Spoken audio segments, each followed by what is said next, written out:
Good evening. Welcome to the 5-8, where we discuss each of the week's 5 most fucked up topics for 8 minutes. 5 topics, 8 minutes, 2 hosts, a guest, some singing, a lot of curse words, and as many cocktails as we deem necessary. LB, how are you? I'm well. How are you? Oh, I thought for a minute someone forgot to bring you your water. No, I have my water. I'm glad to hear that. Yeah, I'm well cared for here. Yeah. Yeah, we missed you last week. Well, I thought you guys did a great job. My flight was delayed, so I was able to watch it from the airport. And, not for nothing. It's very flattering to my ego that I go away for a week and filling in for me is Rosanna Arquette. I mean, I would never have thought that would happen. It's pretty amazing. It's pretty amazing. Yeah. So that was nice, and she did a great job. She was wonderful. She was wonderful. Frank was amazing. Everybody brought it. So we just sort of had a gathering. Sandy Bacon, Jimmy Kennedy. It was great. Kennedy. It was good. Yeah. And I admire you for increasing the degree of difficulty, because I find like the more guests, the more complicated it is. So I can never get the end of the show tech down. We always reappear right after the end credits because I don't know how to put things down. So, but anyway, it was fun. I was thrilled to have you watching there and to have your support and to have everybody on and to be with. Oh, it's always wonderful to be with Rosanna. So it's a treat for me. So, had a great time, and then this week has just I don't know, how's your week been? We're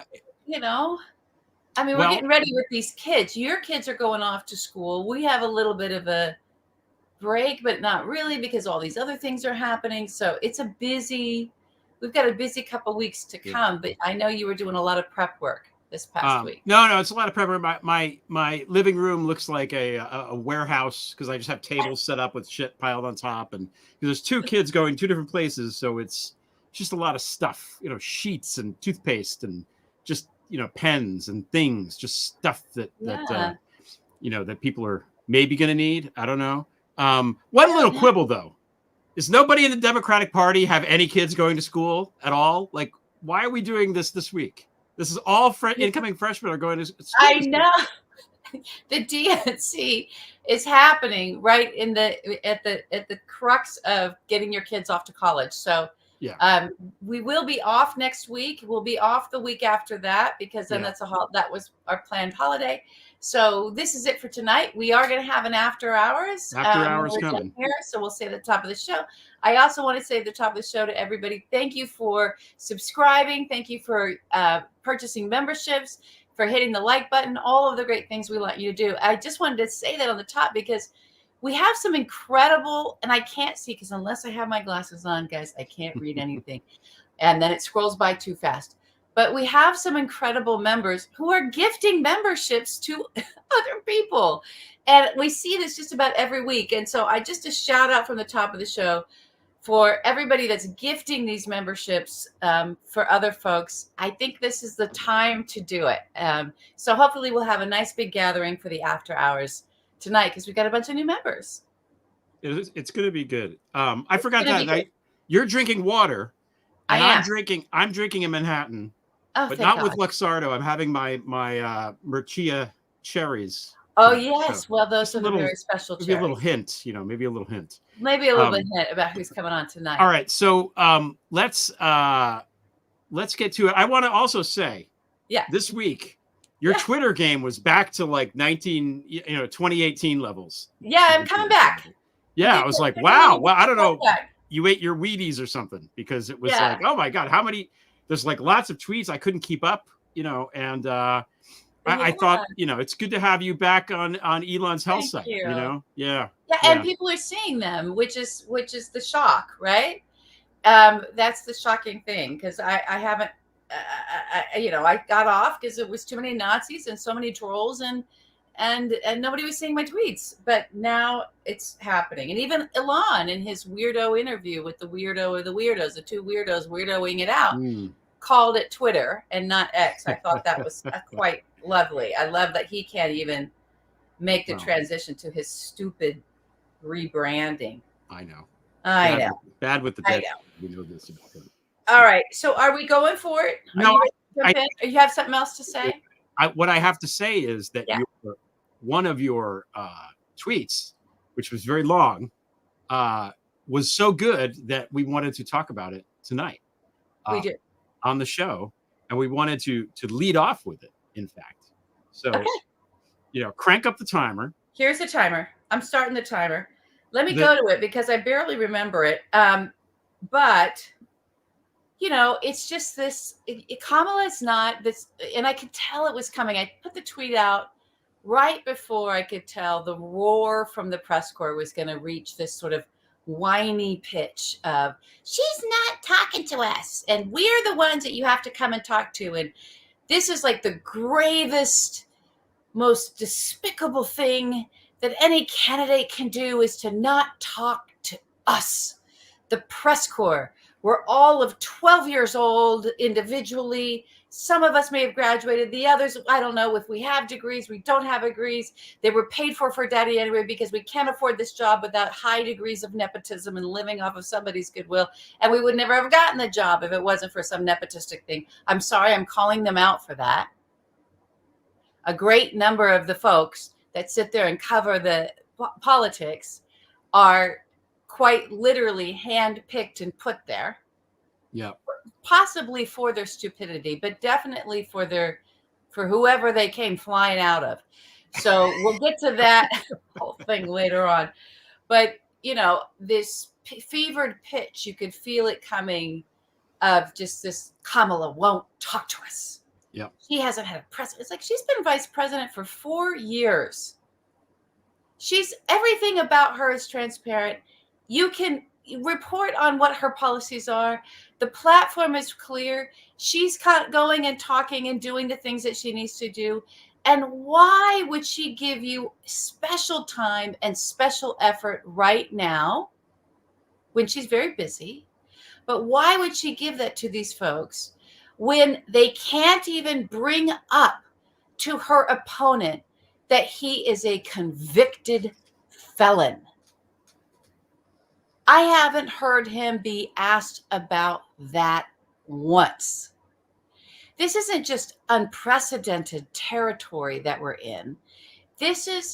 We're in Caligula. This is bad. This man's a convicted felon. And he was just recently, this is something from 20, 30 years ago, just recently. What was it? 34 counts, 32 counts, 36 counts? We don't know. More than 30. More than 30. More than 30 counts.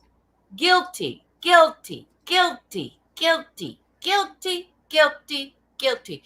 Plus, just before that, it was adjudicated that he's a rapist. You going to ask him about his adjudicated rape? No? Doesn't matter.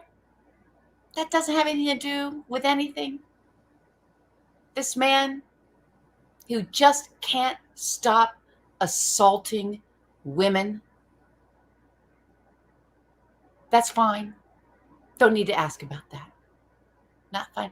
How about the $10 million bribe he took from Egypt to get into office the first time?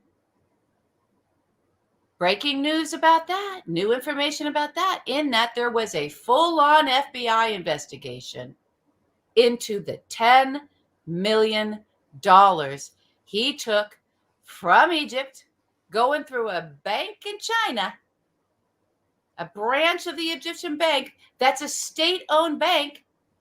I remember when everybody was all the same reporters were all trying to figure out what's this redaction in the Mueller report about this state-owned bank that put money into Donald Trump's campaign.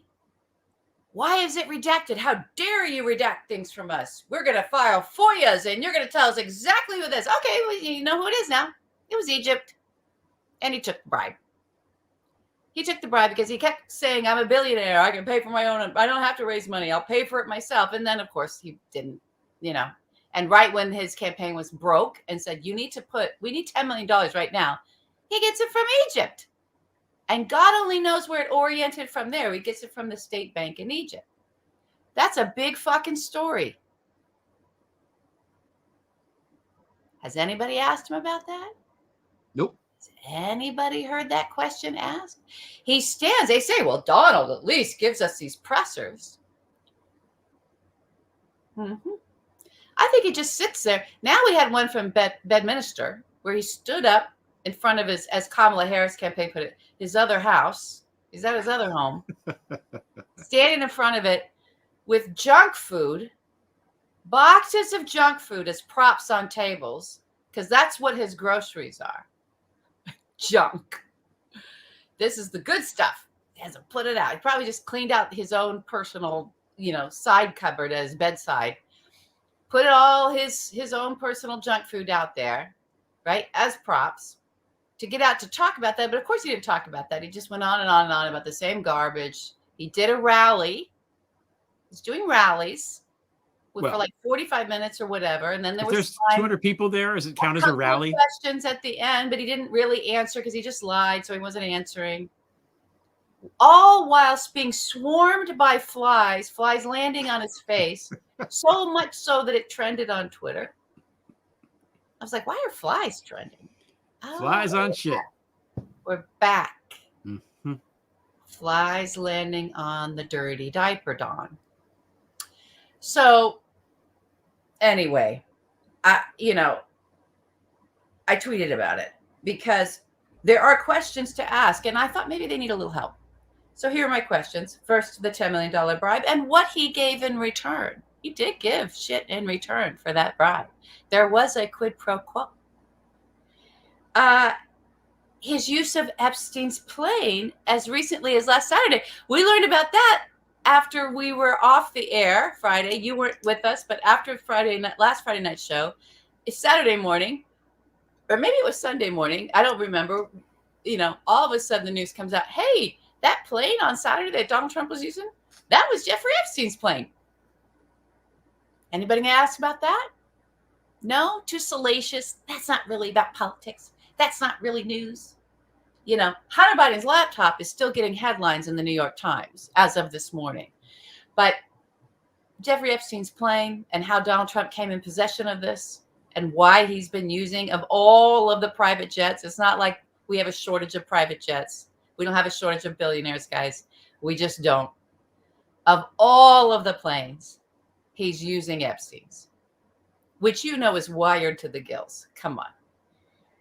Okay, not a question about that. How about any question about Project 2025? They've all but stopped asking about that. I guess it doesn't exist anymore. We weren't. Well, he disavowed it. He doesn't know anything about it. I don't know. Oh, well, let's take his word for it. Yeah, I don't know. Nancy Mace doesn't know anything about what Trump says. Trump doesn't know anything about 2025. Yeah, we're not going to ask the JD Vance guy. I guess not. Even though he wrote the foreword for the guy who was the architect of this thing for his book, which is basically parroting the Project 2025. The guy and there's a picture of him on the plane with Trump on Trump Force One. And he's got a picture on the plane with that guy. The guy that he says he doesn't know and he doesn't know anything about this thing. Kevin Roberts. No questions about that. His sudden lisp. Anybody asked about that? He's in there with Elon Musk. It sounds like the top of his palate, if he does have an artificial palate from snorting too many drugs and that burned a hole in the roof of his thing, as there has been, folks saying that's what happened to him. I don't know if it did or not. We certainly have some oral, A-O-U-R-A, something. How do you spell that? Evidence, but we're not going to ask about that. Whether or not Hannibal Lecter is a real person, I think we have to ask him this now, because he keeps evoking this man, this character, as if he's real. So ask him if he's a real person. Do you think he's a real person? I will. It's like I wanted them to ask him the first time around, what is the Constitution? He would not have been able to answer that question. In fact, you could feed him something like, is it a book? You think it's a book? Oh, yeah, it's a book. It's a book. It's a great book. Second greatest book, third greatest book. The Bible is the second greatest, and then Art of the Deal is the first greatest. He would have given his bullshit, right? Mm-hmm. But it would have exposed him. Isn't that what journalists are supposed to do, is expose, hold truth to power, try to get these folks to reveal who they really are? Crazy. Why, as a private citizen, he forced GOP senators and members of Congress to tank the first comprehensive immigration reform bill. That sounds like it would be policy, right? And politics. Why, as a private citizen, did you do this? Why did you tank this? I think he answered that one. I think he said because it's going to help Biden look bad. I think he did say that. Yeah. Let's hear that. Okay. So then you don't get to complain about the immigration reform. Oh, so Biden was doing something about it that would have really worked. Yeah. Mm-hmm. And you didn't want that. That's the follow-up. What happened to the classified documents you stole, Donald? What happened to those? I get that the case is dismissed, but what happened? What did you do with the documents? You can still ask. What's it like being a convicted felon? What's that like, man? These are softballs. Now that he's an adjudicated rapist, how's the love life with the missus? What's your wife think about the fact that a jury and a judge found that you raped a woman, then lied about it?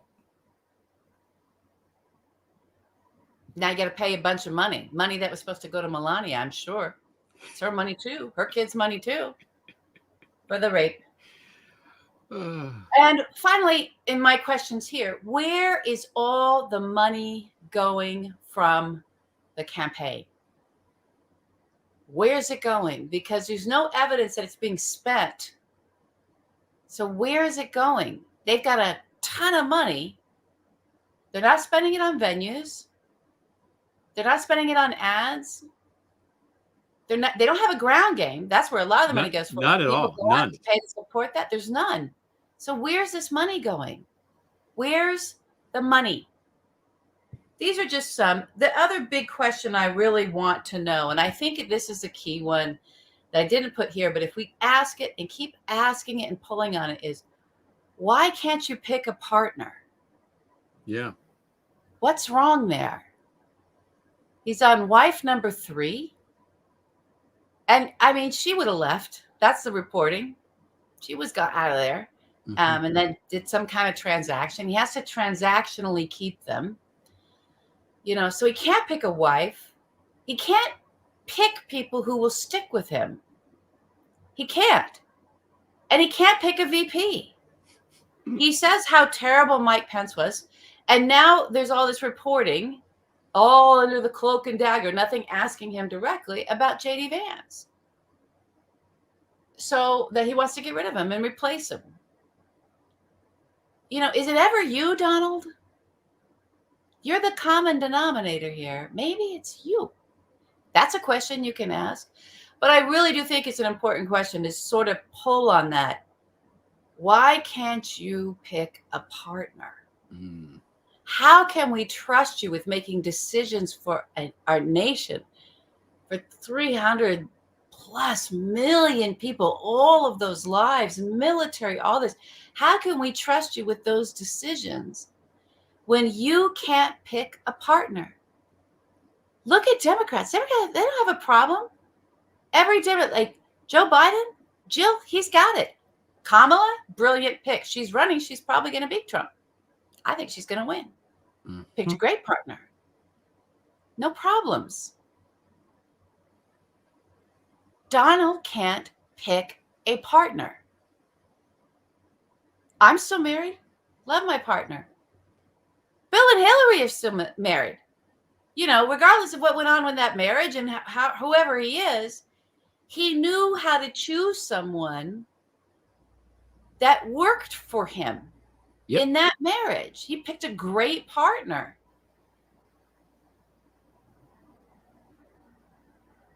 What's wrong with Donald? That he can't pick a partner. Can't do it. He can't do it. The only thing he can pick are servants, because the Walt Nautas and the Dan Scavinos and the caddies and the valets, they seem to stick around. Okay. He knows a sycophant. Yeah. Right. But that's it. That's the only kind of person he can keep. He doesn't understand any other kind of he can't pick a partner. He cannot. You mentioned Caligula. Yeah. there was a thing where Caligula wanted to build this bridge out of, I think, flowers or some shit because he was nuts. But they built the bridge. So he's not really that much like Trump because, Infrastructure Week worked with Caligula. Let's just put it that way.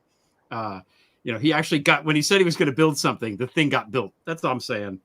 And I have thoughts about Epstein's plane, but we'll talk about that on the after hours because we want to move listen, I set that alarm and I was waiting for it to go off. It didn't go off. So all right, we move it along. I think we're a little long. Here we go. We don't want to keep her waiting. We don't want to keep her waiting. I don't want to keep our guests waiting. We're going right on to the next topic. Okay. All right. Talk to us, Greg. All of a sudden, it's been. I was going to talk about Kursk in Russia because it's like Putin brings all of his troops into eastern Ukraine, and then Ukraine just bursts across the border because there's no one defending the border. So when Trump is talking about like our southern border is being invaded, he's talking about Kursk Oblast in Russia, clearly. But then a blast from the past came into the news feed, Dimitri Simes. And I said, oh my goodness, I haven't heard this motherfucker's name in a while. This is a guy who was all over the radar in 2016, 2015. And I just want to, because I like to do this, just to refresh everybody's memory about who Dimitri Simes is, okay? Just some fun facts about Dimitri Simes, because he really is a glue guy. He's like the rug in Lebowski. He ties the room together. He really does. Okay. So he's born in 1947 in Moscow. His parents are like kind of prominent civil rights lawyers. He graduates in 1970, goes on to give lectures for the Institute of World Economy, and his specialty is the failure of U.S. capitalism, because he's an ardent communist. Again, this is 1970, so it's still, very much in the Soviet era. 72, 73, he decides to emigrate to Israel because he can, because that's right after but he doesn't go there. Somehow he winds up in the United States. Nobody really knows how or why. Gets to the United States somehow. Ingratiates himself with people in Washington and winds up being best friends with, you can't make this shit up, with Richard Nixon and Kissinger, of course. So he forms the what is it called? The Nixon Center, which he later changes the name after Nixon dies to the Center for the National Interest. And his big thing is, well, Russia has nukes. You don't want to be on bad terms. Maybe you just want to engagement with Russia. Engagement is good, which is the same Rand Paul shit that we hear. Rand Paul's also friends with this guy. Okay. So in 2015, we zoom ahead a little bit. We zoom ahead. He publishes an article in his the Center for National Interest magazine, title of which escapes me, published and written by Maria Butina, of all people. Oh, yeah, that's fun. She is. And then on March 14th, 2016, at the urging of Henry Kissinger, Satan, has lunch with Jared Kushner. It's the first time that Jared Kushner meets anybody Russian-y, okay? 2 weeks later to the day, guess who's hired and brought into the Trump campaign? Paul Manafort, baby. Paul Manafort. Not saying there's any connection there, but maybe there is. March 31st, they bring in, there's Carter Page and there's Papadopoulos running around, and they take pictures, and these are all guys with contacts to Russia. Simes is on quietly convincing Jared that you really got to talk to this guy, Sergei Kislyak. He doesn't say my handler because he's only allegedly a spy, but whatever. Then on April 27, 2016, there is Trump's first foreign policy speech at the Mayflower Hotel, changed at the last minute from the National Press Club because Mayflower is bigger and Kislyak could be there. Here are people who were there that night, meeting for the first time. Just a little meet and greet. Paul Manafort, Jared Kushner, Don Jr., Jeff Sessions, JD Gordon, Devin Nunes, Bud McFarlane, Richard Burt, Corey Lewandowski, George Papadopoulos, Hope Hicks, plus the Russians. So, just a lot of, I don't know. We could edit in just a little light treason gif from Arrested Development there. And then when Butina is indicted on July 16, 2018, away he goes to Russia, where he goes to host a game show that's very pro-Putin. And recently, he's meeting with Putin all the time. He's on these, these economic conferences with the guy. Like that's who this guy is. Now, suddenly, yesterday, the day before, whatever, this week, the FBI raids a property of his And I'm thinking, this motherfucker's still in the United States. I thought he was gone. He's also there is a Greg. chapter I really about him did. in the Mueller report. Also, I know. Yeah, we are 2 of the 14 people who read the Mueller report. I really thought he was back because he was on some TV show or something. There's some weirdo TV show. Actually, it's very popular over there. That he's on. So what was he doing? We don't. Maybe he was away, and then One more thing. Oh, God. One more thing, because this is fun. This comes from Nadia on Twitter. Found this. Okay? Oh, Nadia on Twitter. Now remember when Tish James was going to take all of Trump's money and he was going to appeal it, but he needed to have like a bond, like a bail bondsman, and he was begging to have the. Remember that he went, 300 million is too much. Can it just be, Can it be 180 or something? I can't lift that rock. I will lift a smaller rock. It's like that old SNL sketch, right? So who gave him the bond was Chubb, right? Chubb International. So the CEO of Chubb is a guy named Evan Greenberg, and his father, Maurice Greenberg. Both of these guys are on the board of directors at Dimitri Simes Center for National Interest. Of course. So, I mean, maybe, again, not to imply that anything untoward is going on there, but just, like I said, Simes is in the middle of all this shit. And Mueller met with him for a long time and did not indict him, which I don't know what that means either. Now, other people that got their fucking shit searched. Scott Ritter, who's near me. Yes, the pedophile, RFK's good buddy. Yeah. Yeah, him. Yeah. And we found out right before airtime, Eric Prince, finally in the crosshair. So we have no idea what any of this shit means. We don't know what the crime might be. It may not be connected with Trump at all. It might be that they're going to he's on the sanctions list. And they're going to seize this shit, because they are seizing things and doing all that stuff. It might have to do with Eric Prince and Ritter. It might have to do with something completely different, but this guy's name is suddenly back in the news, and suddenly back in the news. It might be connected to Ritter. For those of you who don't know that particular name, just follow Michael Weiss, who's he was a CNN big editor. I don't know if he's still working for them for a long time, but he's probably the most seasoned journalist when it comes to the Russian intelligence services that we've got working today. One of the most. He's the guy that was able to get the handbooks, the FSC handbooks and stuff on the SVR, their internal stuff out. He has sources deep in there, got it out and published it and made sure everybody could see this is how they do what they do. This is how they train their people. So Michael Weiss, and he's really on top of it. He's just like call Scott Ritter out. I was like, the guy's a fucking Russian intelligence officer. Like he's an asset. He's come on. Just because he's a pedophile and seriously in debt and doesn't have anywhere else to turn and then starts working for RT and starts promoting Putin's entry into Ukraine, why would we think he... Okay, never mind. Answered my own question. Yeah, he knows. But I think he's got that from a source, several sources. Or he just writing it on Twitter. It's pretty... Now, up top, you did mention this terrible call on X, right? I don't know. I think, remember when at the beginning some of it wasn't happening? Apparently it was. It just wasn't broadcasting. It was? Yeah, it was, and it wasn't broadcasting. So I think we have some. Did we have some audio? We do. We got a hold of some audio. Oh, I love our. Let's see what this looks like, because I'm not sure. Let's see what this audio is.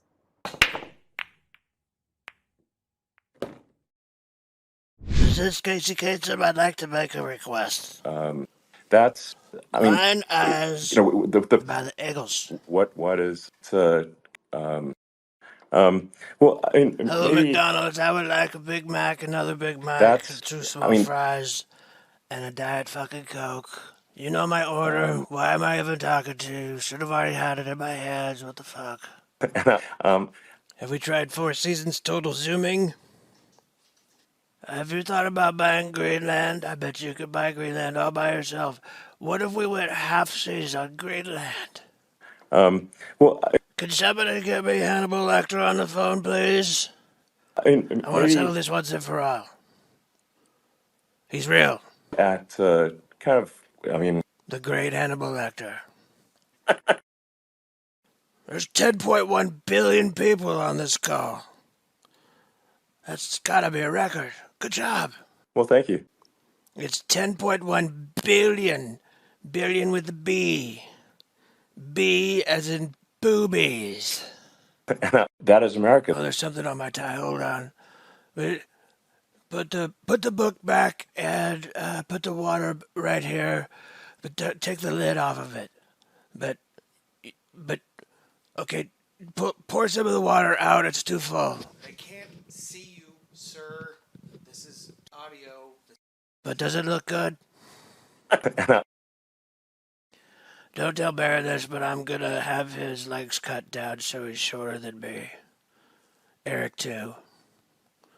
It said it happened next week. They're gonna be so excited. They don't like being taller than me. They don't like it at all. What?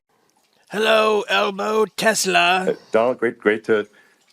Thank you for your full-throated endorsement. I mean, I love full throat endorsements. Crazy.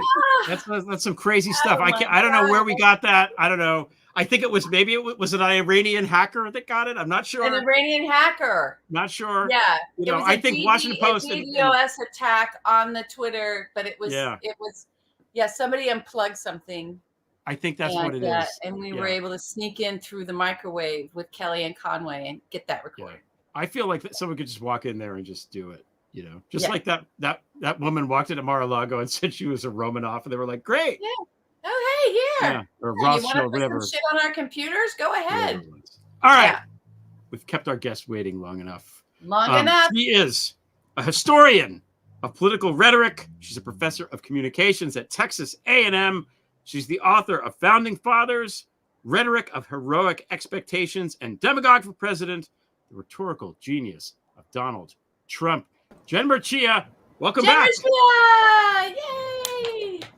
Hi. Welcome back. I'm gonna fix this. Okay, Hi. good. Hi. Audio work. You're good. Greg's friends. he's so excited about his cherries. They're pretty good cherries. They're delicious cherries. They're maybe not as good as his favorite cherries, but they're pretty good cherries.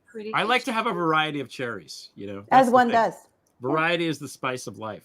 So, okay, so as you were in the background there in the green room, as we call it, we talked about all this stuff. So what would you ask Trump if you could? If you're a member of the media and you have a one-on-one with him, what would you want to ask him?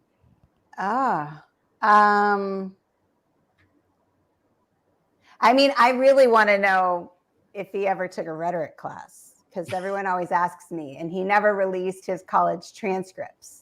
And so, of course, we don't know if he ever actually studied rhetoric, but that is the one question that people ask me that I literally am like, I'm sorry, I don't know. It's weird. Is it weird that he hasn't released his transcripts? Is that something that other people do? Well, he hoards information, right? Like his files that he took with him to Mar-a-Lago.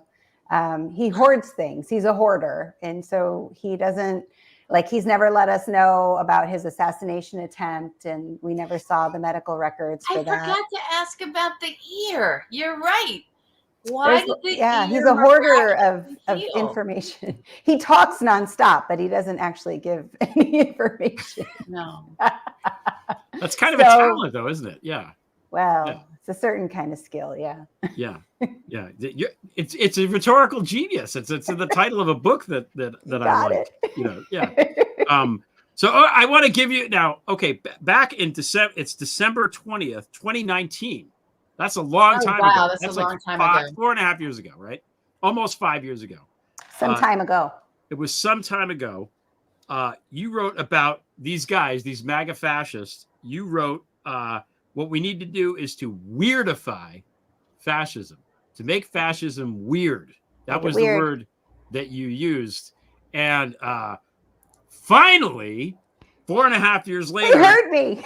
I think people have finally, it's the buffer, everything stopped buffering, you know, and they're like, oh, weird. That's the word. So talk a little bit about that. Like, why did you suggest that then? Why is this so effective now? Yeah. I mean, it would be amazing, right, if they actually read that thread.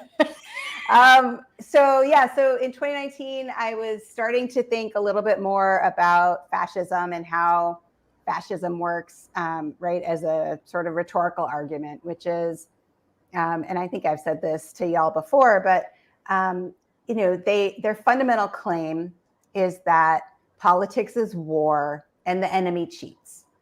And so they try to normalize fascist ways of thinking and acting and associating and communicating in order to scare the crap out of us so that we will give up our power to the strong leader. It's always a con. It's always a lie. It's always a scam, right? And this is how they've always done it. And so I was reading about that, and I was thinking about normalization and the process of making something that used to seem really bizarre, right? Like we're going to make a certain ethnic group or demographic, religious group wear these stars. Like we're just going to do that. And that used to seem weird, but now it seems like common sense, right? So that's normalization. That's how it is. And so the opposite of making something normal is to make it weird. And so as I looked into strategies of resistance, what I saw was that indeed the carnivalesque, the way that people would sort of mock the fascists, was really the way that these regimes historically had always been taken down. And so I was starting to think about that in 2019. I actually now have a whole book manuscript about. Did you finish it? You finished the book? Okay. Don't ask that question. Never ask that question. You were in the very larval stages last time I talked to you. I was going to say that's a lot of work. Working on this thing. Anyway, it's almost done. It's almost done. Okay. But so I've been working on this thing, and I wrote that thread at that time, and then I wrote like a Resolute Square article because I write for them. So I wrote an article about weirdifying fascism, and I've been giving a talk where I talk about it, and things like that. I've been sort of saying like normalize democracy, weirdify fascism. And then all of a sudden they start to say it. I was like, yeah, yay. Yeah, well, it is working, and we've been talking about how bizarre it is working because you're right. The fascists, if we go back to the 20s and 30s and the infamous fascists of the last century, and you really look at them, I mean, I call them the unfuckable weirdos. Like it's the core group, Hitler and the core group around him. Hitler was such a weirdo. Oh, so what a weirdo! So, like, these are the Stephen Miller. I'm going to put glue on my, kids, putting on the arms, peeling it off, and eating it. That's what we're dealing with here. And the weird bullies, the angry, the ones that clearly have some wound that's deep, happened in childhood, couldn't get past it, and they just they become sadists and want to punish others, or they're just so strange to begin with that, you just are sort of like, ooh. So those are not the folks that you want gathering together and then getting all the power. They sort of arrested development. Right. And there's two different ways of thinking about weird. Right. And so I have seen, of course, critiques of Democrats saying, because like a lot of us were called weird by the bullies. Right. That's right. And so there's a way to call someone weird and you're punching up. Right. And then there's a way to do it and you're punching down. And the bullies are, of course, punching down, making fun of me because I'm kind of dorky and things like that. Whereas when you are critiquing the fascist, like strongman, you're always punching up. And so there is that critique, and I think it's valid, but I think there's a difference. Yeah, and I even got some feedback of that a couple of weeks ago. Someone's like, "Hey, you were talking about this, and they're the weird kids, and I was one of those." And I'm so glad that someone reached out to me. I said, I was too. Sure. And I get it. Yeah, and I get still being sensitive about that, but here's the difference. We didn't turn out like this. Like there is a difference of the kind of being picked on for that, and even picked on because you are different. You are unique. There's something special about, you know what I mean? you're shining your colors as a child, even, which is extraordinary and should be cherished. There's a difference between that and this sort of the socially there is, yeah, refusing to be part of a social fabric unless you can put your boot on women's wombs, or, you know, it being all like, oh, they're oogie bodies, right? Because you don't, you know, like there's a huge difference. And I love what you just said about its difference between punching up and punching down. Yeah, it is. And I mean, it also is really interesting to see how the punch has landed, right? Like I saw Trump today. I'm not weird. If they say I'm weird, so good. You're weird, right? Like, I love it so much. He doesn't know what to do with it. So great. They're so sensitive about it. They're so fragile about it. Yeah. And so there's a reason for why it lands that way with him, and with other right-wing authoritarians, frankly. So right-wing authoritarian personalities and social dominant personalities are similar in this way, that they're very defensive of group norms, right? They're very hierarchical, they're very status-oriented, and they essentially will form a posse at any moment, like on the fly, in order to defend like the group, whatever the group declares is normal. And of course, propagandists and lobbyists and, you know, these other folks, they all try to move the Overton window to make, you know, what was weird seem very normal and common sense. And that's how you get, you know, these policies that are controversial accepted and they seem normal and common sense. That's how you get people to accept a dictator and fascism, things like that. But so they very much pride themselves. I mean, almost like the way that your brain develops when you're in middle school and you're very like social oriented, and whatever is like normal in middle school is what you want desperately to be and have. Y'all who have kids know this. My daughter is in middle school right now, so I'm experiencing this for the first time. Everything has to be, what is everyone else doing? And I will do that. And it's amazing just how fast that happens to a person.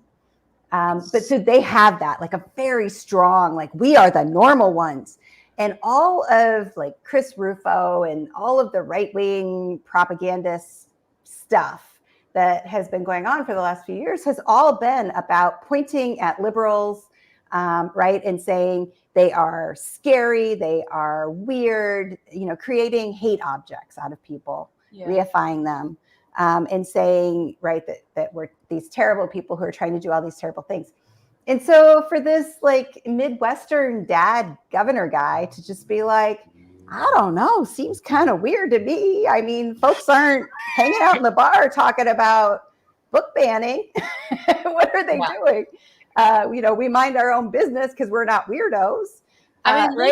look at like the demonstration of what you just talked about of JD Vance showing up at Kamala's, one of her so weird social public engagements. I don't want to call it a rally, but you know, and he shows up with his like entourage, trying to intimidate them. All these like, there's something like gooey about them too. Just their physical appearance is not. They're not quite formed. JD Vance is like not quite. It's a doughy. He's doughy. And there's all these other doughy dudes with him, and they're striding forward in their the middle school claque, trying to be like cool, but you're stalking the vice president of the United States. Yeah, it was odd. That's weird. Weird. And weird. Spending money to do that, spending your money and resources. Yeah. Somebody on Blue Sky called it futon tourage, which I thought was futon tourage. Yeah. Because he tweeted out the Entourage reboot is going to be great. That's the other thing. He's like trying to appropriate pop culture, but it's not. It's not working. But I wanted to ask you about that, Jen, because what is working is the very sort of natural way, because there was a great meme that came, many great memes, and the whole couch thing about him. Like, yes, we know it's not true, but we're memeing this because it's fantastic, right?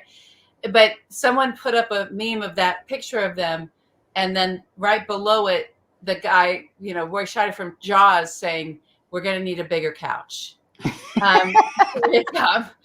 And so that part of the rhetoric on on the side of resisting this stuff, it's finally come up into like, oh, we can actually make fun of you, and it's okay. Yeah, we're not scared anymore. We finally discovered the carnivalesque. Finally. Yeah. So what is that? How it's just naturally coming to me, and it's everyone's like, I'm back on Twitter. Black Twitter. Oh yeah, Twitter has been like 4 seasons, landscaping day every day for like the last one. It's been great. It's been a lot of fun. Yeah. The Trump Elmo day was particularly good. When that was going on, there was a lot of funny shit. Yeah, a lot of funny stuff. Yeah, where are you on JD Vance and the couch? That's what we want to know. I have not made any of my own JD Vance and the couch jokes, I don't think. Okay. Not because I'm against it, just because I'm not sure how to make it work for me. I'm not sure how to make it like a rhetoric joke about it. So I haven't, but I have enjoyed them that other people make. And they just deliver. I mean, it was 3 weeks into it. We were still laughing as hard as we were on day one. It was because it's all so absurd. I mean, I almost think that the Trump attempted assassination and then martyring, like apotheosis moment, was like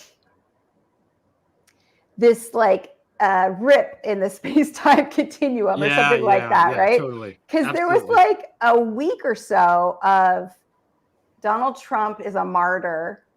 We cannot criticize him or say anything bad. We must all say like it's so terrible that, of course it is. But right, like we didn't know what to do.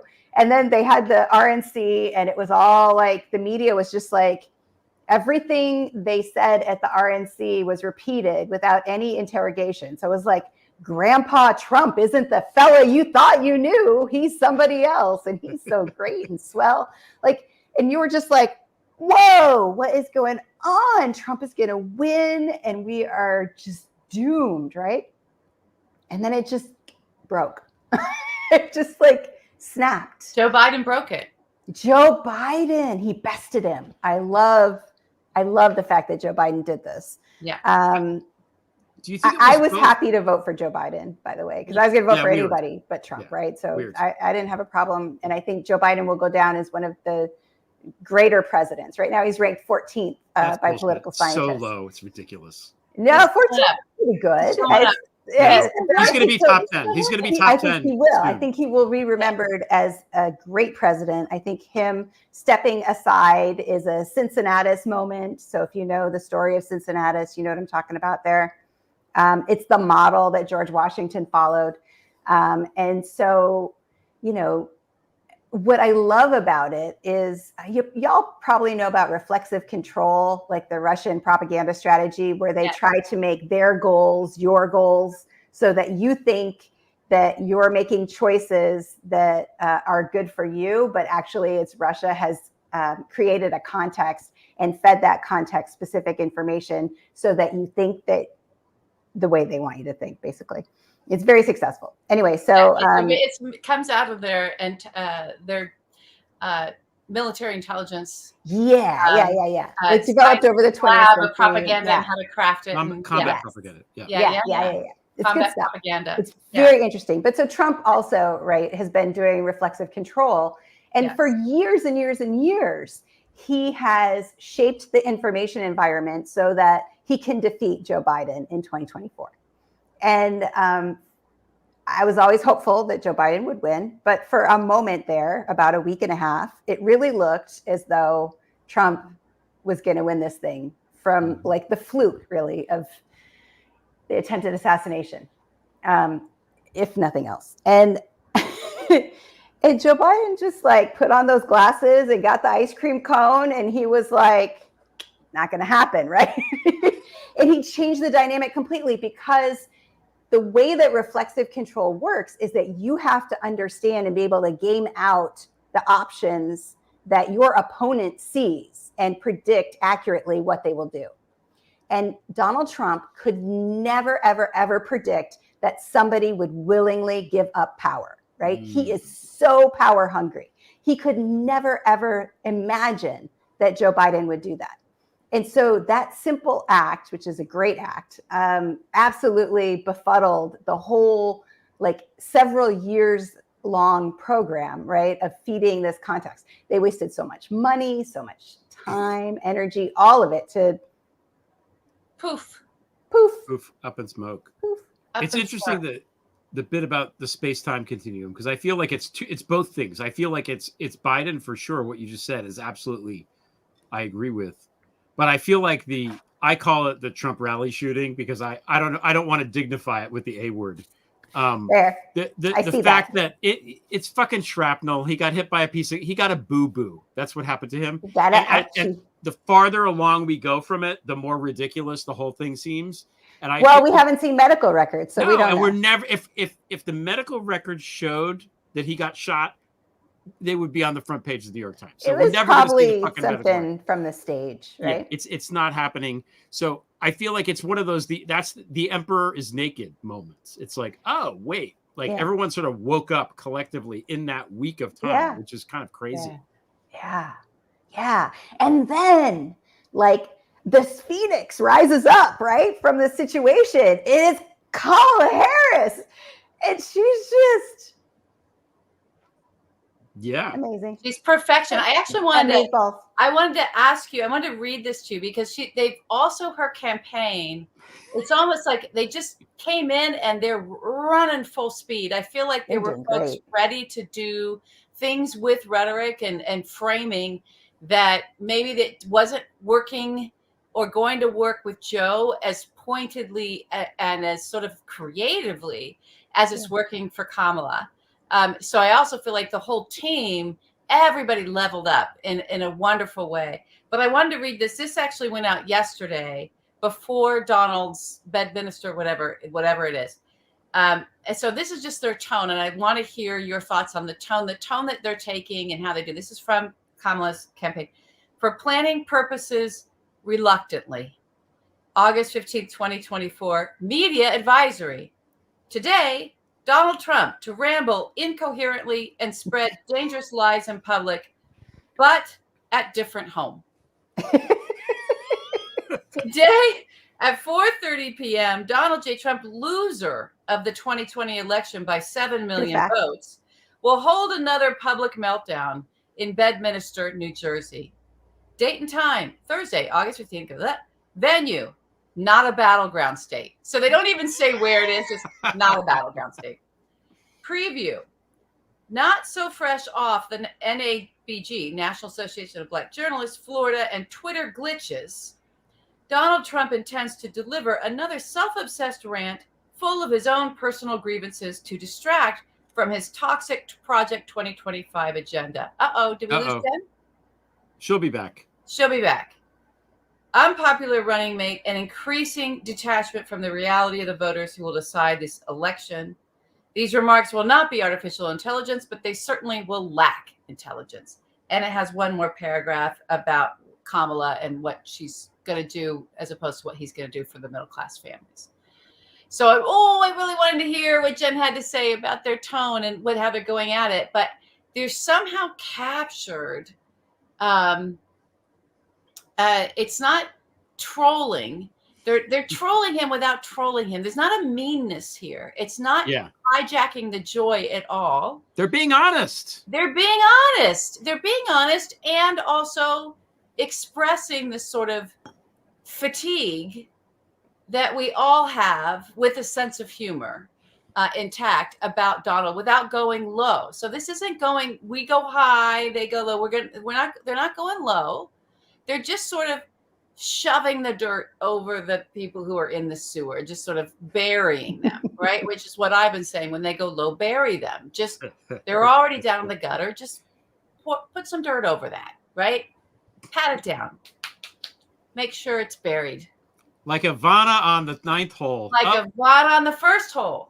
You're right. She's the first hole. She's the first hole. You're right. First, last. Ranking the holes. You're right. Sorry. You're right.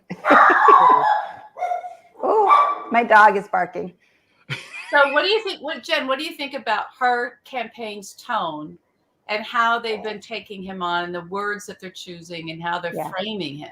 I really Aside from the appreciate weirdo it. thing, there's a lot going on. Yeah, so it's sassy, and I enjoy that. And Donald Trump needs to be sassed, right? Donald Trump cannot stand a strong woman. No. And so this is the voice of a sassy, strong woman who's standing up and saying, we are so tired of you and your bullshit. We are so tired. But we're going to go through the motions and we're going to beat you in November. And since you're going to have this thing, we'll put out a response. But we know what's going on, right? Like, I mean, it's just, he hates that. He can't stand that. Can't stand it. And it's also, I mean, the whole thing is a spectacle, right? Like the whole political performance is a spectacle. And part of the reason why Trump was successful in 2016 was that he called out the spectacle, right? So he would like sit for an interview with some reporter, and a reporter would ask him questions he didn't like, and he would break the frame of the interview, and he would show how artificial it all was. And he would call them fake news or phonies or whatever words he was using in 2016. My dog. That's the word right there. That's perfect articulation of it. Yeah. Princess, she doesn't like other dogs and people walking by. And so that was like a power for him, right? That he could break the frame. He knew what the frame was and he could break it. And it kind of added to his credibility in the sense that he called it all corrupt. And he said, right, that it's really... Don't worry about so well, vicious. his people would say he tells it like it is. I love it. Exactly. He's just telling it like he's truth telling. And so it gave all this credibility to his truth tellingness to do that. And so here, thank you, honey. Here, the Harris campaign is doing the same thing. They're like, look at the facade. This is authoritarian P.T. Barnum, right? We are tired of his authoritarian P.T. Barnum shtick, and we're just gonna call it out and explain the spectacle, right? So it's pulling back the curtain, right? Which is what you do in the carnivalesque. This is like, honestly, it's textbook. Like they're doing just really good stuff.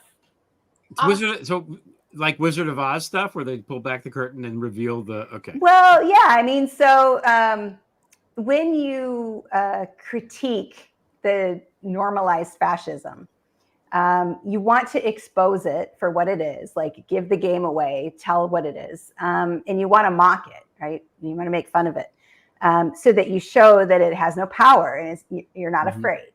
And so they keep exposing and mocking, and that's the tone, right, that you see. But they don't do that for everything, right? It's only directed at Donald Trump and JD Vance. And others, related to those two, Project 25, et cetera. But, with regular folks and the problems that real people have, they're very earnest, right? And so it's a really interesting campaign, and I'm sure people will be writing things about it, especially if it's successful, in that, they're so authentic and down to earth and just, themselves.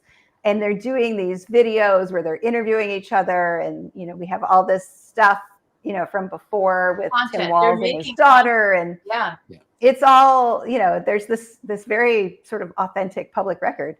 And then, calling out the spectacle in the authoritarian P.T. Barnum. I think it's really interesting. I think sassy, that's such a good word for. Yeah, it's sassy. Yeah. It's that old sketch that the word sassy comes to mind. Remember that? The word sassy does come to mind. Yeah. If someone says sassy, it's a thing, but that's a perfect word for what it is. It's sassy. We're in our sassy era. We're in the age of sassy.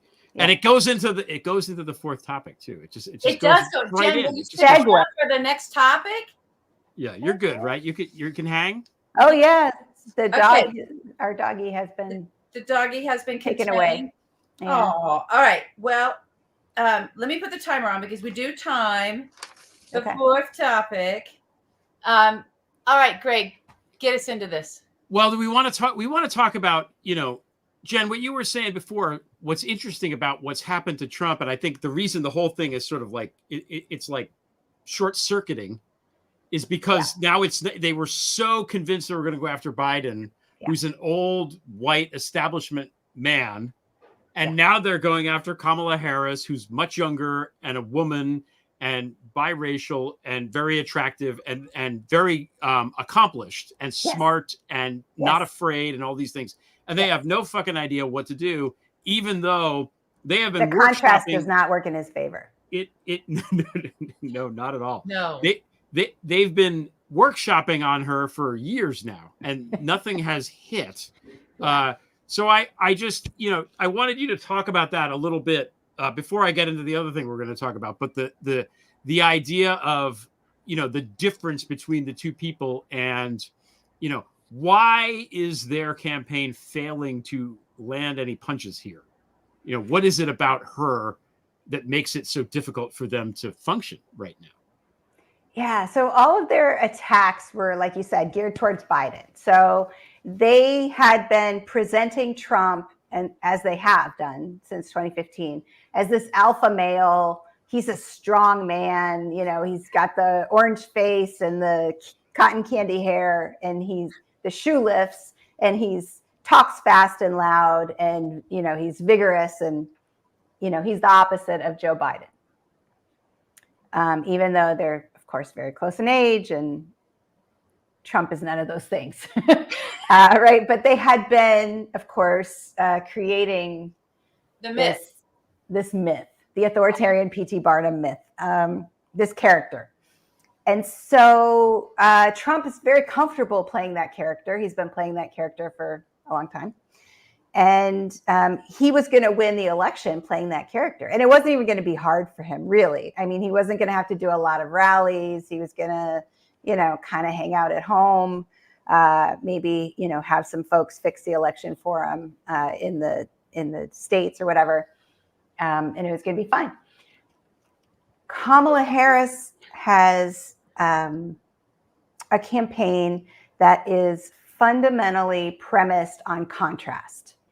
And so what we know in political communication is that contrast advertising is incredibly effective for like low information voters and for voters who maybe are independent, who engage late, don't really know, right? Aren't political true fans like we are, political junkies, but for like the majority of the nation who don't follow politics the way we do. Contrast ads are very informative because you have like candidate A does this and that and believes this, and here I am, candidate B, and I believe these other things. And so you can see us side by side, and you can learn a lot in 30 seconds or 60 seconds. So she's running, of course, a whole campaign based on contrast.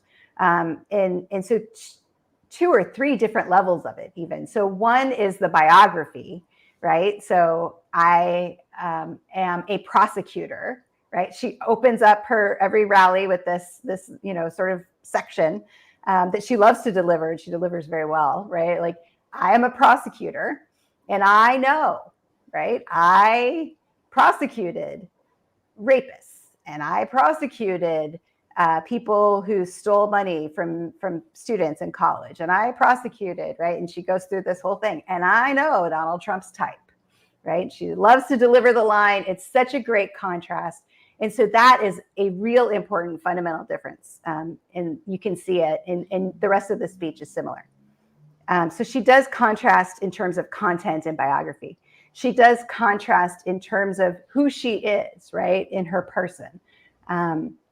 She is not an old white man with orange face and cotton candy hair, right? She's out there dancing. She's having a good time. She's laughing, right? Donald Trump never laughs except for to laugh at you. She's laughing with joy.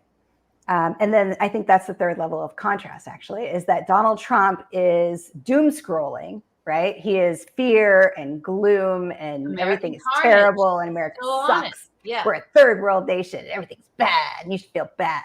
And Kamala Harris is like, we got some problems, but we're awesome, and we're going to fix them. And she's hope scrolling, right? And so she's laughing. The mood is good. It's light. It's hopeful. It's positive.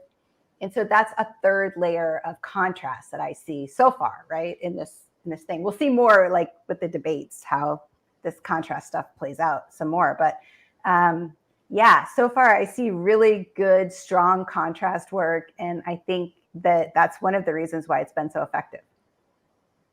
Yeah, it's good. I'm enjoying. I think everyone's enjoying it. I think it's just, and it's okay on to our enjoy side. it. Well, I don't give a fuck about Enthusiasm is high. Did you guys see the Monmouth? I don't know how to say that school's name. Monmouth poll, like 2 days ago. Thank you. It's from like where you live, right? There is like 2 days ago, a month before, they had asked Democrats and Republicans and independents about their enthusiasm for their election and voting for their person. And it was like 49%, I think, for Democrats. It went up to 87%. Is that good? That seems good. Huge, way above even Republicans' enthusiasm. Just like huge enthusiasm. Just massive amounts of enthusiasm. And that's what we need. Like, we've all been traumatized by 8 years of Trump and COVID and like civil war and, all of the icky feelings that we have at Thanksgiving. And, like everybody just wants a break. Everybody just wants joy. And so the enthusiasm metric is really exciting. I think all of the organizing that folks are doing, all the volunteering, donating money, like all of that, those are all just really good signs. I love it. It's like, kids in my class graduated would quote the gym teacher, even though he's not the one who originated the quote, which is, "We're not here for a long time. We're here for a good time." And I think that's the key right now. Yeah. Well, this is the way they used to run elections. Prior to 1972, you had a short 100-day campaign. I like this better. This is much better. It is better. It's much better. So the political consultants don't like it because they make a lot of money when they have long campaigns. And the media makes a lot of money when they have long campaigns. But the short campaigns are actually more realistic for how much people want to pay attention. Yeah. Yeah. Good points. Now, I wanted to talk about, again, it's called Intelligence Gathering, this segment, a little bit of historical background about something that Trump keeps saying about Kamala, which is that she's not intelligent. Oh. And he tends to say this. We were talking in our production meeting. He tends to say this about Black women in general. She's not intelligent, not intelligent. If it's a white woman, not my type. If it's a Black woman, she's not intelligent, not intelligent. And okay, I need more time. Go ahead. I talked too long. I'm sorry. No. We don't care. No. So what's interesting, and then we were talking about it, and LB said, well, that's his father's, indoctrination into what Trump thinks. He's a racist, but there's a pure racism. Yeah. There is a historical framework for it. Okay. Yes, let's hear this. In 1923, Princeton University Press published a book called A Study of American Intelligence by Carl C. Brigham, assistant professor of, here I have this, assistant professor of psychology in Princeton University. It was so long ago, they said in the university, not at the university. That's how long ago this was. So again, 1923, he writes this book. Now, you can see here, it says a foreword by Robert Yerkes. Okay, Yerkes worked for the Army. He was the chief of the Division of Psychology for the Surgeon General of the Army. And during World War I, he did a series of intelligence tests on all of the soldiers that they had. And this was during the high tide of the eugenics shit, right? So they're trying to systematically scientificize, whatever the word is, eugenics. That's basically what these people are doing. So so Brigham takes the ball from Yerkes and goes crazy, does more research, all this stuff, and he writes this book. The book, again, it comes out in 1923, which is important. And what he concludes in the book, and I'm going to put this up here too. This is just what I happen to have the book. Okay, I paid like $85 for this shit on eBay 25 years ago because it's out of print, and it's so racist. It's mind blowing. But he does all of these sort of scientific, quote unquote, studies, And this is just one table where he comes up with, and basically what this is saying is this goes by who's the most intelligent to the least. That's basically what this is, right? And as you see, the group they call Nordic Europeans are at the top, Alpine Europeans are in the middle, Mediterraneans are towards the bottom, and Mediterranean and Black people are all the way at the bottom. So you can see second from the bottom is Poland, which at this time is the most recent immigrant population. And this is where Polak jokes come from. This is why people made fun of Polish people for being stupid, because of this fucking book. Okay. Anyway, people would walk off the boat from Poland and they would be like, do you know the rules of American football? When the running back goes, how many yards in a first, like shit they couldn't possibly know. And then they'd be like, oh no, he's not smart. They just didn't occur to them that this whole test was ridiculous. I just want to say, this is also like a lot of people, a lot of the characters that were helping Donald in his first campaign, and then were even on his transition team, they subscribed to this. Oh yeah. This book. This is heavy duty reading for them. Went on podcasts, talked about it. JD Vance talked about it today. JD Vance fucking today. This stupid pasty ass motherfucker. Anyway, so this is the thing. I'm going to read from. We're just calling him weird. Weird. Doughy. This weirdo. So unformed. Doughy. Okay. Doughy. I'm going to read from the book. Okay. This is in the conclusion, and I'm going to read it in my North Atlantic accent so everyone knows that it's not Greg Olear saying these horrible things. Okay. There can be no doubt that recent history has shown a movement of inferior peoples or inferior representatives of peoples to this country. Few people realize the magnitude of this movement or the speed with which it has taken place. Since 1901, less than a single generation, it may be estimated that about 10 million Alpine and Mediterranean types have come to this country, allowing for the return of 1/3 or 3/8 of these, and using our army estimates of intellectual ability, this would give us over 2 million immigrants below the average Negro. We may consider that the population of the United States is made up of 4 racial elements: the Nordic, Alpine, and Mediterranean races of Europe, and the Negro. No mention of Asians, no mention of Native Americans, Hispanics. Very weird. Okay. If these 4 types blend in the future into one general American type, then it is a foregone conclusion that this future blended American will be less intelligent than the present native-born American, for the general results of the admixture of higher and lower orders of intelligence must inevitably be a mean between the two. Okay, this is Elon Musk, JD Vance shit, right? This is basically what they're... It's Donald Trump stuff. Donald Trump all of it. He's been talking about eugenics in this fashion. Because Fred grew up in this era. Yeah. Okay. So, and again, and this now, here's the coda to this, okay? This came out in 1923. The Red Scare was happening at this time. The Soviet Union, there was lots of stuff. So the book was very popular. It sold very well. It was big in intellectual circles. It was very big in Washington. And it was influential in passing the Immigration Act of 1924, the brutal Immigration Act of 1924, which basically effectively ended Asian immigration in the United States and drastically curtailed immigration in the United States from anybody from Southern Europe or the Mediterranean region in general. So in the 1930s, remember when that big ocean liner full of Jewish people from Nazi Germany was trying to flee and was sent back? That's why they were sent back. It was because of this motherfucker and this stupid fucking idiot book. One more thing. As if you didn't hate this guy enough, they took these intelligence tests and he invented the SAT. Can't make this stuff up. Interesting. That's it. I didn't know that. Do you have any thoughts about this? Did you know about all this or no? Because of Stephen J. I mean, I know about eugenics and I know like the basic plot, but I don't know that book specifically. I don't know that guy in that story. Stephen Jay Gould wrote a book called The Mismeasure of Man, kind of fairly recently, that goes into all of this stuff. That's why I know that. But the intelligence, hitting at Kamala's intelligence, right? Yeah. And having it that roots all the way back here into this eugenics shit, which was critical to the fascist movement that the world lived through already. Yes. And now we're facing it again. Yes. And all these same ideas are underpinning it all. Yes. To me, yes.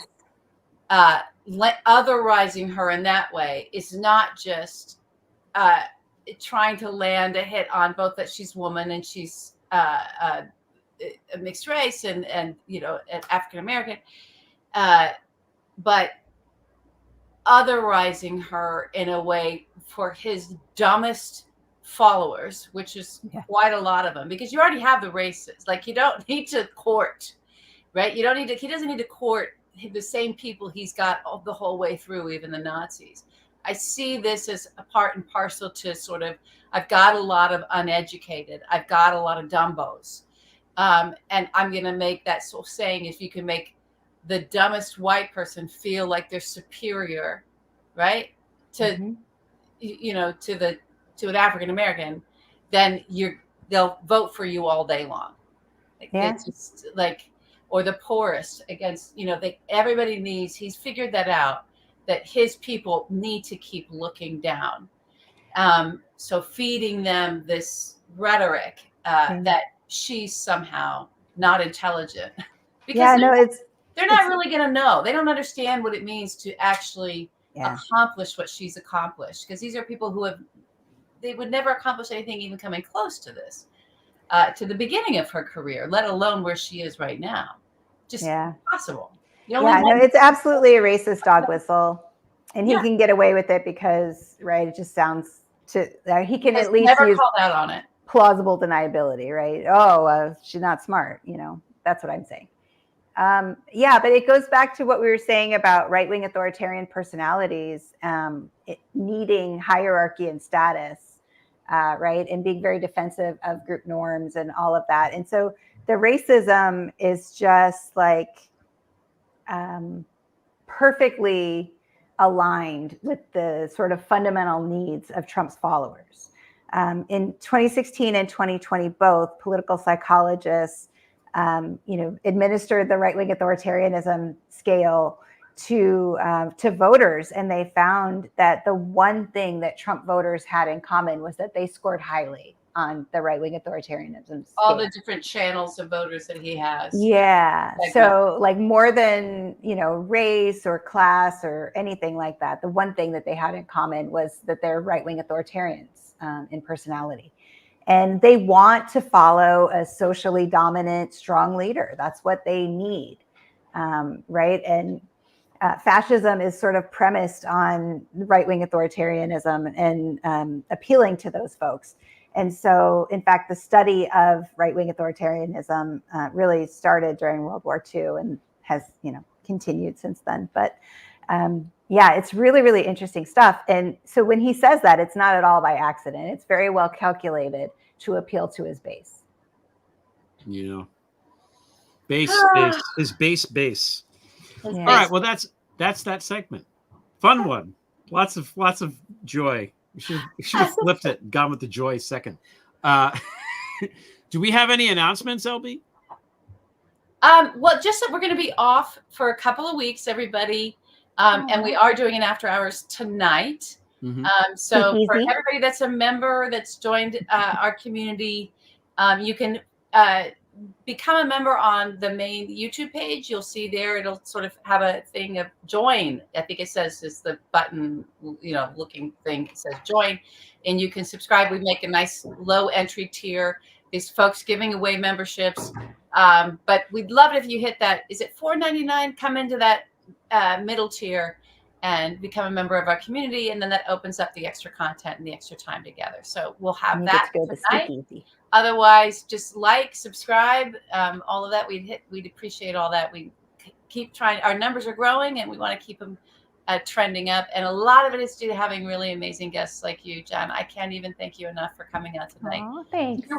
I know we're not going to talk about the book that that is to come, but is there anything else that you want to plug? Anything you want to tell us? Do you have any media coming up? Anything? Are you taking a vacation? School starts on Tuesday. I'm working on my syllabuses. You're working on your syllabuses on Tuesday. Okay. For teaching social movements, which I haven't taught in 2 years, and I hope it'll be fun. Okay, good. She love said it. As she took a drink. As she takes a drink. You weren't on here that long ago. I feel like you wrote the entire book in a very short period of time. Just FYI, from where I sit. Just FYI. We're I think encouraging. I think it's encouraging. Well, I wasn't supposed to, right? Like you're supposed to, as you know, probably, you're supposed to write like pre-write, like almost write the book, but like not, so that they It's a can waste see. of But it's time. supposed to be like You're better 20 off just writing it. But I just, Yeah. I wrote too much. It's better. You're better off. It's a waste of time to do that shit. I don't like to write anything that isn't useful ever for any reason. Yeah. You know. Yeah. So that's my. But you know, what do I know about? It's been a struggle, publishing though. It's been a struggle. Let me tell you why. It's been a struggle. It's been a struggle because I'm afraid that when I publish it, I'm going to get fired. Oh. Right. Like I'm afraid this is going to make the fascists so mad that they're going to come after They're going to come for you. Yeah. Okay, well, then we definitely need that book. Like fascism, right? Like that's how it works. We definitely need the book. You'll be okay. They're going to hate it.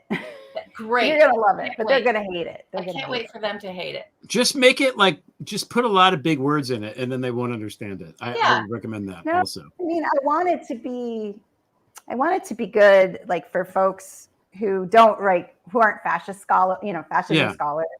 Like I want it to be for people who want to learn, and so I don't want it to be written in a way that alienates Put people. the word elegy in the title, and you'll be fine. Yeah. So it was going to be, and it might still be, fascism is for losers, but my agent and I are thinking maybe it should be fascism is weird. You want to give some title advice on that? I think we can workshop it a little bit. Another time. Let's workshop it a little bit. We can get on a text chain and workshop this. Okay, thanks. I need that. Yeah. We'll definitely. Weirdolini. I can't wait to read it. Weirdolini is pretty good. Adolf Weirdler. I don't know. Yay! I come up with something better if I finish my drink. Okay. So now it's time for segment number 5. We're still doing it. Another guest. Yeah. Are you still good? You can hang, or you need to go? Oh yeah. I thought we were done. Okay. I thought we were done, but I'm gonna hang. I'm gonna go like this. Well, here, let me do this first. Okay. The special guest is inside the house, is what it is. It's inside the house. Is inside the house. It's my mom, everybody. Hi. Yay. Oh, good. Mom is back. Okay, wait. Let me move backwards because Mom, I'm in a higher chair and also I'm taller. Did you coordinate your outfits? Because it looks fantastic. No, we did not. That's good stuff. We did not. Okay. That's good stuff. So, okay. So welcome. I'm glad you came on.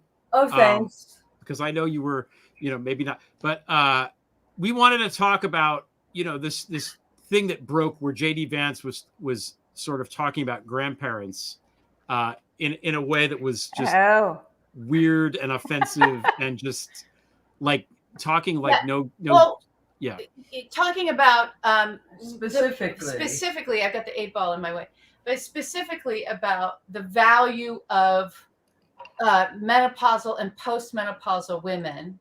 Yes. And their only value and their only worth is in being grandparents to raising their grandchildren.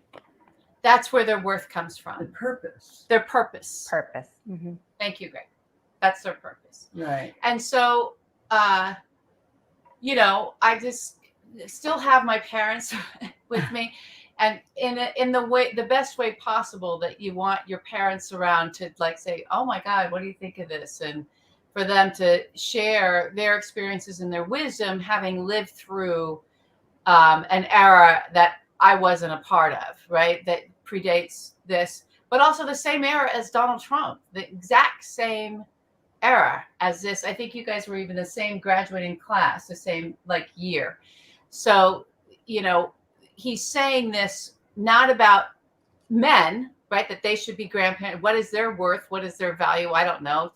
For their pension to pay for everybody, like what the fuck, right? But zeroing in again, this guy on women and just offending us. Some of that I want to hear, so I was talking to Mom about it, and Greg was talking to Mom about it, and we just sort of encouraged you to kind of come on and share your insights of like how that landed with you, and what you think of this person that believes that he can just declare what your value is. Yes. That's a lot. That's a lot. Yeah. And so how to begin? I had so many reactions at the same time at different levels. And so it's been kind of challenging to sort it out. There are lots of folks that can speak to the kind of outrage that whole the preposterousness of it all better than I can. How it landed on me was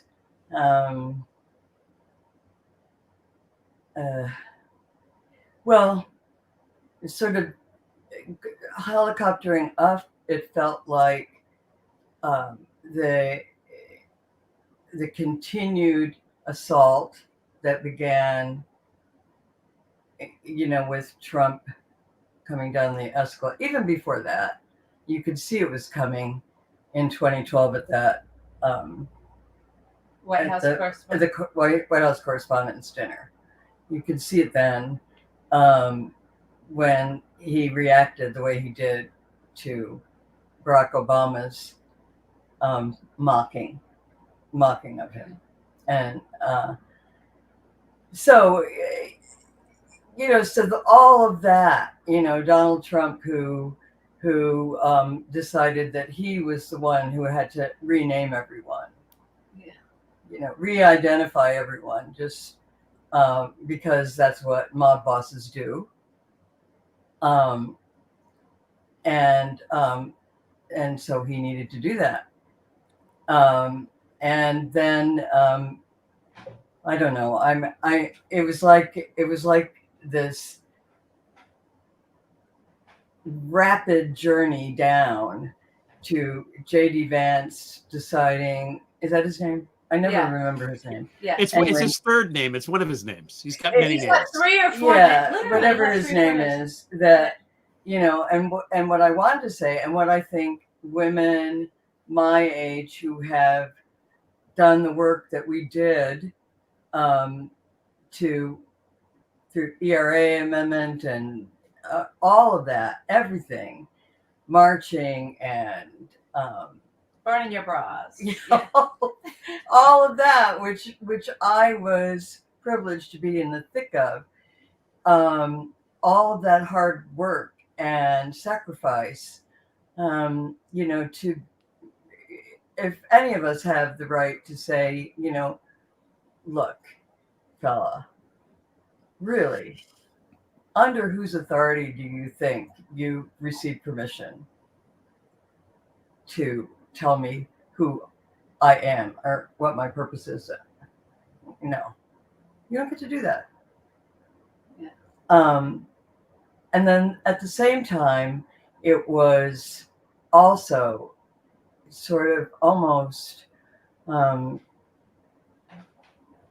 spiritually so offensive.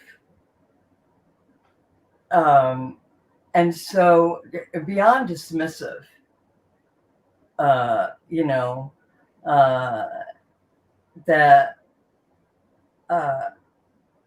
it was profoundly disturbing to hear something like that coming from this person who is running as the Republican candidate for vice president. Profoundly disturbing. And I just want to, just leave it at that.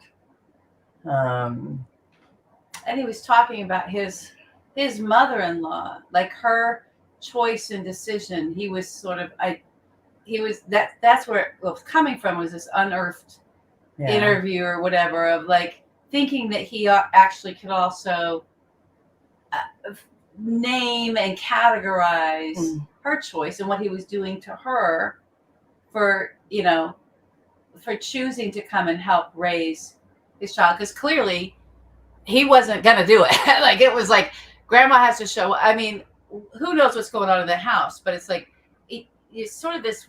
He's got this weird thing where he's separating. He's doing two things. He's separating himself from his role as parent. Right, that doesn't even cross his mind that he might be a parent and he might be parenting. It's all for women to do, while also only defining women and trying to understand us. You know, we're like this big mystery to this guy still. He's like confused by us. We're this mystery, but the only way he feels like he can get in there with his doughy self and kind of understand us is to define us by what our reproductive use value is. Where are we in our reproductive cycle? Are we breeders? Are we like, you know, are we childless cat ladies? Are we menopausal or postmenopausal? Everything, all womanhood for this guy is reduced to our fucking periods. It's gross. What the fuck? What is that? And how is that your business? And why don't you understand it? It's not that hard to understand. Yeah. God. Yeah. I wrote a chapter in this book about Trump about how he deals with women, or how he has dealt with women. In the 2016 campaign, it was he would constantly say, "I love women. No one loves women more than me." Right? Same thing he says about African Americans. And then he treated all women all the characters in the story that were women were treated as objects.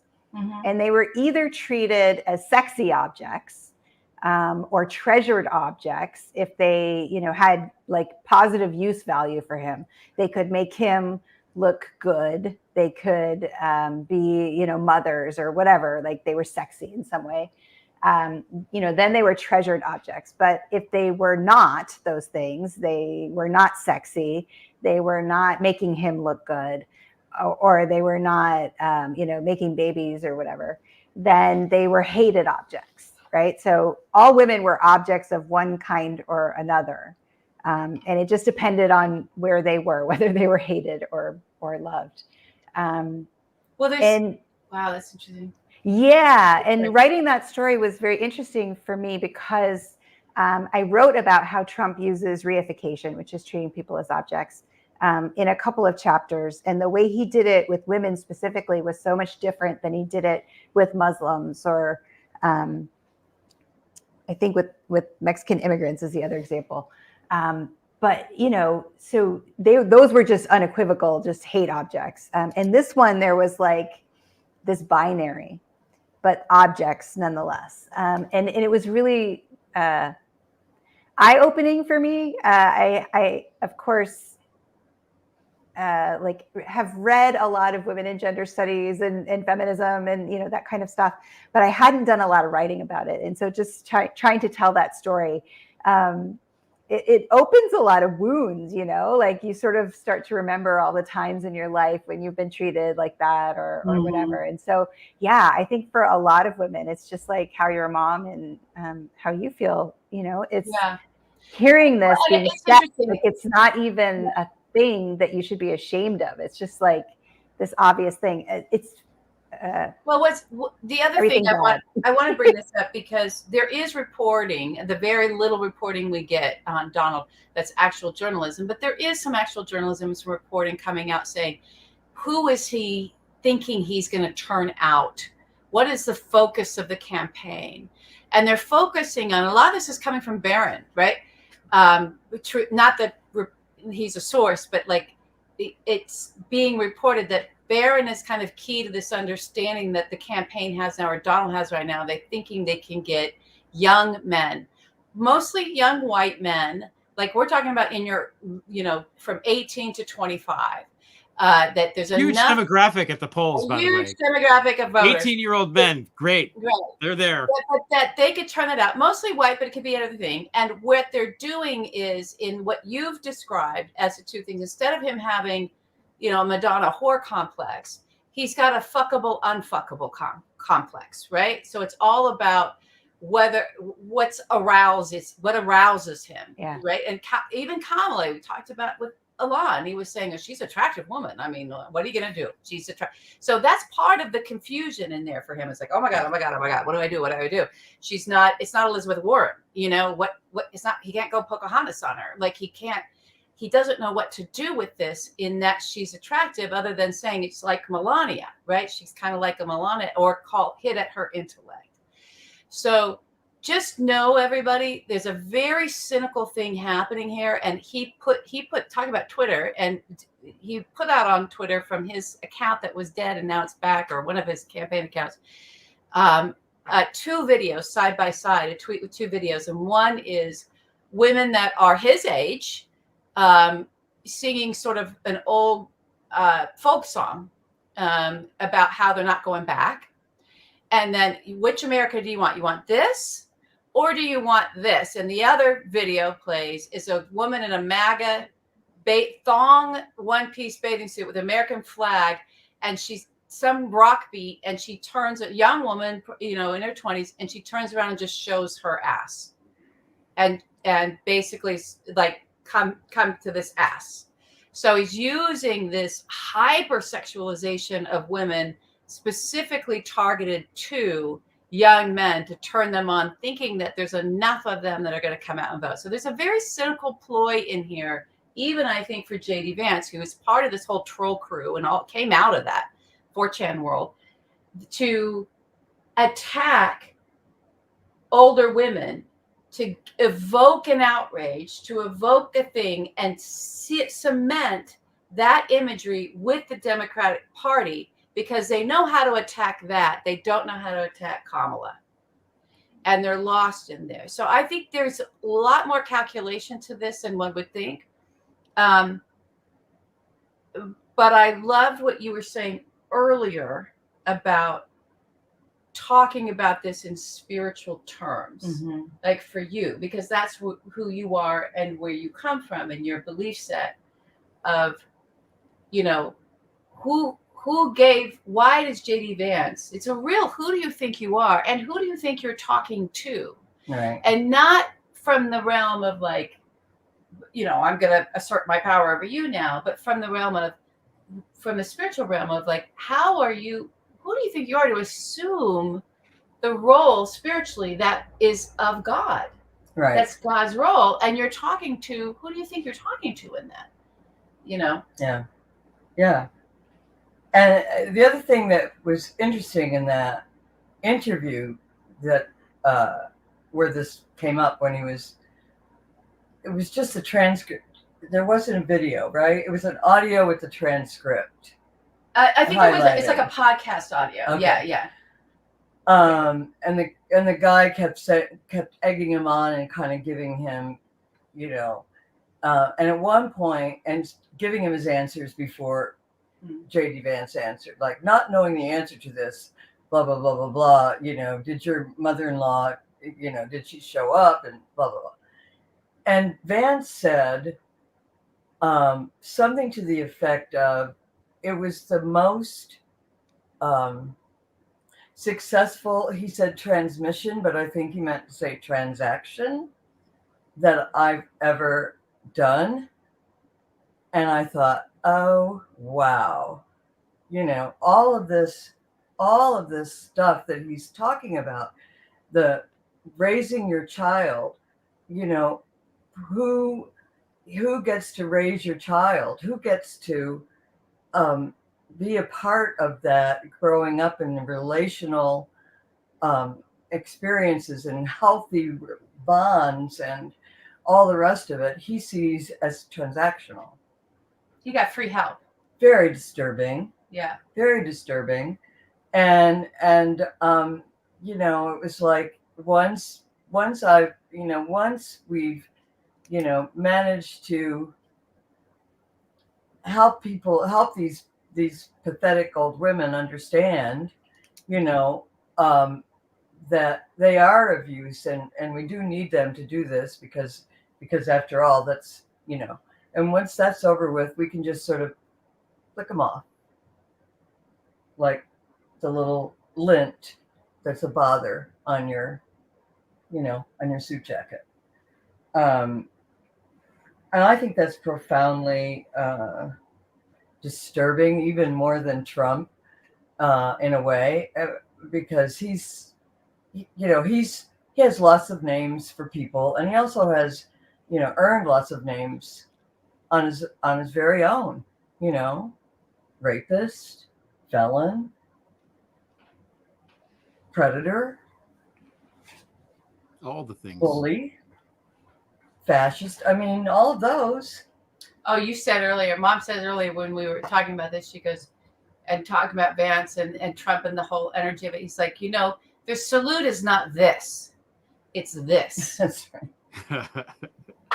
That's right. the brand of fascism we have now. It's not yay to the almighty leader. It's, oh, you allow me to go do this. Fuck you to Fuck everybody. you to everybody. I think, one thing, just to expand it a little, just a couple of points to hit what people have talked about. First of all, MAGA in itself is very dismissive of grandparents, as evidenced by where Ivana wound up. And, Melania's mother died while Trump was in court, and I don't think he even went to the funeral or anything. You never heard anything about him being sad or anything like that. These are like disposable.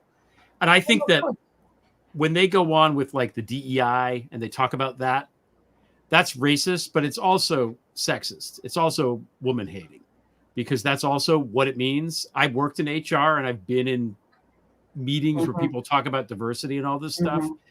And I feel like the sexism is more ingrained than anything else. It's the deepest, it's the most ingrained. And when men are together, there is this strain, there's this pull of misogyny that can be there, where, it's almost like some would say joking around. Like when Vance talks like that, on some level, he's trying to make a joke to other guys. It's like the cartoons. Well, it's not even locker room talk. It's like the cartoons, like back in the 60s, where they were like making fun of the mother-in-law, like the da-da-da and the mother-in-law, and they have her like in the separate, like there's this, it's very anti-woman humor. And I think if you're a guy like JD Vance, who is weird and who does not have friends and who has trouble meeting people, that's kind of a way that they can join forces. Because many of us, I'm sorry, excuse me. No, go ahead. No, I was going to say, many of us postmenopausal women who have had careers can give you lots of firsthand, experience, word for word, about interviews for jobs. Yeah. And reviews, yearly, annual reviews, and the rest of it. So, I have the creds on that. No, the whole thing is awful. And, and this is a long awaited correction in some ways. Like, Myanmar had a woman leader before the United States, for God's sake. I mean, it's insane. Pakistan. Did you go to that White Dudes for Harris call? I did not. I think it started at 8 and I was in bed at 8:05. So. Because that seemed, I didn't go to it, but that seemed like it was a really interesting consciousness raising moment where white dudes came together and like expressed feelings and talked about how much patriarchy hurts men, right? And how much they support their wives and their sisters and their mothers and their coworkers, and how they really wanted to support Kamala Harris. It was really interesting from what I've heard. Yeah, well, there is a lot of confusion, I think, that men have now in the, there is a thing, like Josh Hawley writing a book about masculinity he's not wrong to be exploring that idea. The book is it's stupid, but the underlying, like, let's think about this and sort of talk it out. Because men don't know how to have feelings. And it's been really interesting, actually, since Kamala started running, Instagram has been feeding me these videos of men parenting. And I never got these. Can you send them to JD Vance? I don't know what has happened. We have a story about JD the algorithm. Vance parenting. We have the story. He yelled at his kid for talking about Pokemon while he was on the phone with Trump. Yeah, he told that story. Yeah. No, but I've been receiving all of these video reels suggestions where, you know, the dad takes his little girl out into the rain and dances with her, or the dad is cooking dinner, or the dad is doing, right, like parenting, like actively supporting the family and doing like what my husband does. And all good dads do, right? But in a not like uber masculine alpha male way, but in a much more egalitarian, able to express feelings kind of way. And, you know, just random videos that I'm seeing, but I feel as though that's part of this vibe shift that that we maybe are seeing with Harris. Yeah, I think so too. And I think JD Vance gets, or Tim Walz gets to, the contrast is handed to him on a platter. You couldn't get a greater contrast than JD Vance. Yeah. Tim Walz, somebody who actually knows how to work. Was a leader in his military service. Yes. Was a coach. And makes the hot dish and shoots the rifle.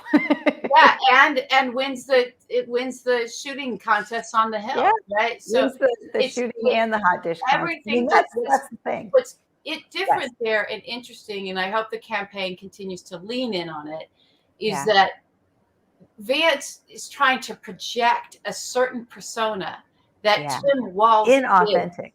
Yes. Yeah, that Tim Walz is, and we can all see, you know, the difference, because these clips, hopefully, I don't think they do, but these clips don't exist. These sound clips of just every day something new about this man. It doesn't even seem hard to find. Misogyny. It's a violent hatred and confusion. Yeah. He is very confused about women. They hired. He truly is. Let me. Sorry. He's really fucking confused about us. Yeah. We're a mystery to him on a primal level. And I want to encourage JD Vance to go inward and go ahead and deal with that.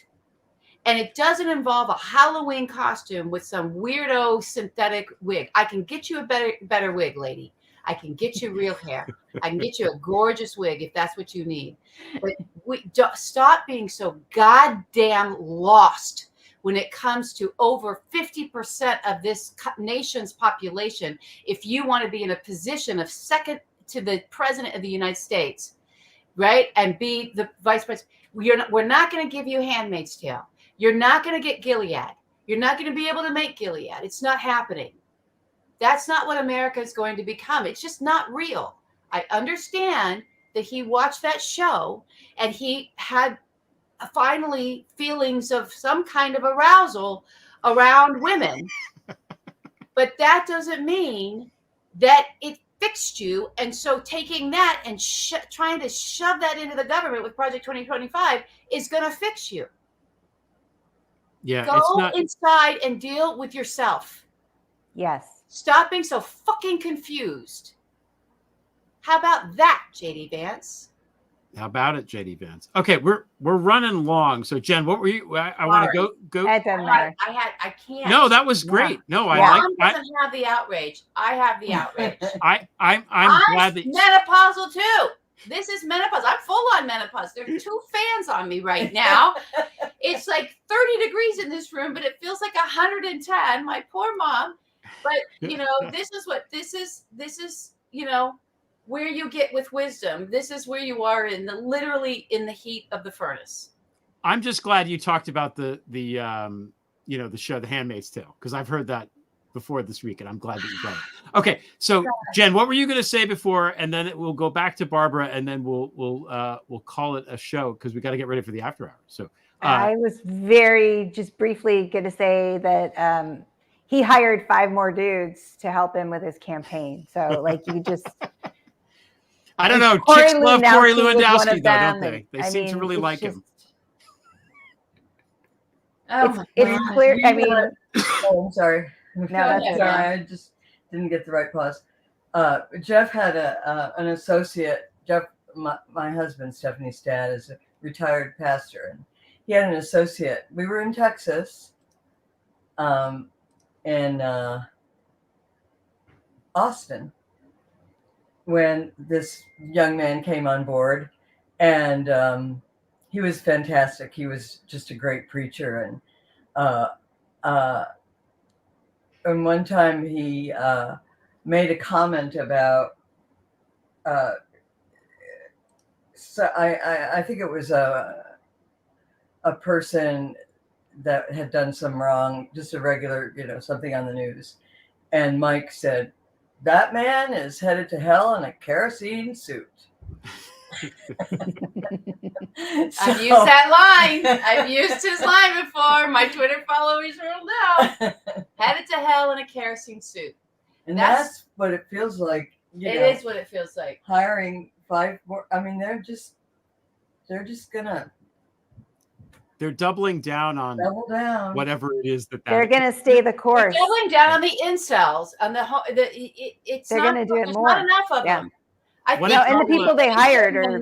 I think someone gave him the actual marketing numbers and population numbers around EA games and like the game events where all the gamers get online and how many people are gaming and online and what that demographic is. And he thought, okay, if I can get enough of those folks to vote for me, so here's a girl in a thong bikini, and we'll start bashing the grandmas. Well, that's what he's doing. Yeah, I see your game. I know. I'm not going to disagree. This is a terrible strategy. It is not going to work. These kids are not going to vote, and women are fired up. We are not going back. Yeah, they're dumb men. These are dumb men who are not going to write this unwritable ship. No. So okay. So Barbara, thank you for coming on the show. It's always nice to see you. And everybody, if you look in the chat, everybody loves you, and we're glad to always glad to hear what you have to say. Hi everyone. I have to. I know you're long. That's okay. Go. Nicole tonight. She just said something wonderful. Nicole Wallace on MSNBC. You're on first name basis. She spent a long time with 5 or 6 different people, one of whom was a Congressional Medal of Honor recipient. Anyway, there was a lot that she said that was wonderful and what they said that was wonderful.